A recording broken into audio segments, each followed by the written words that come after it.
Hello friends, வாங்க இன்றைக்கி தேங்காய் இல்லாமல் கடல சட்னி எப்படி அரைக்கலான்னு பார்க்கலாம். அடுப்பு பற்ற வச்சு ஒரு கடாய் வச்சுக்கோங்க. அதில் ஒரு ஸ்பூன் எண்ணெய் ஊற்றிக்கோங்க. எண்ணெய் நல்லா காயிட்டு.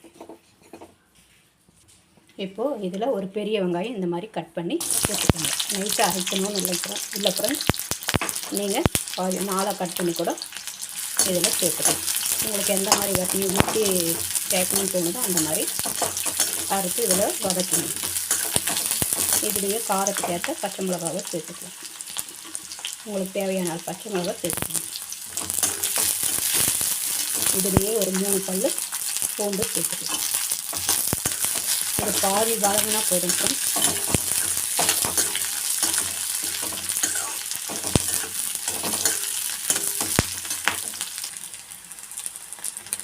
இப்போ நாம் அடுப்பை நிறுத்திடலாம் ஃப்ரெண்ட்ஸ். இந்த அளவு வதங்கினா போதும்.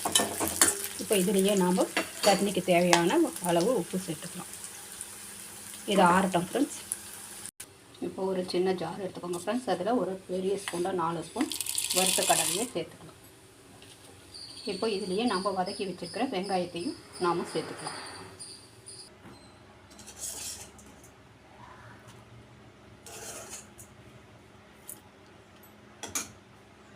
இப்போ இதை அரைச்சி எடுத்துடலாம் ஃப்ரெண்ட்ஸ்.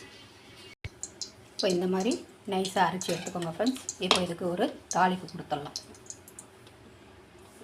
இப்போது வெங்காயம் வதக்கின கடாயிலேயே எண்ணெய் இருந்துச்சுன்னா அதிலே இன்னும் கொஞ்சம் எண்ணெய் சேர்த்துக்கோங்க ஃப்ரெண்ட்ஸ். இப்போ எண்ணெய் காஞ்சதும் அதில் நம்ம கடுகு சேர்த்துக்கலாம். அதுலேயே ஒரு 1/4 ஸ்பூன் உளுத்தம்பருப்பு சேர்த்துக்கலாம். இப்போ இதிலே நம்ம கருவேப்பிலை சேர்த்துக்கலாம் ஃப்ரெண்ட்ஸ்.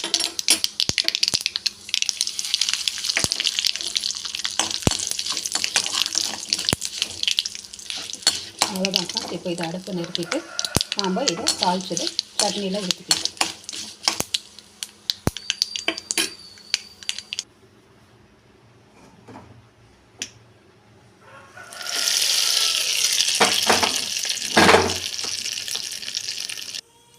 இதை நல்லா கலக்கி விட்டுடலாம். நம்ம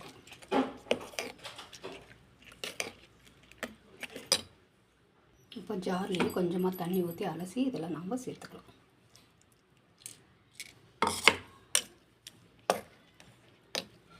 அவ்வளோதான் ஃப்ரெண்ட்ஸ். இப்போ தேங்காய் இல்லாத வறுத்த கடலை சட்னி ரெடி.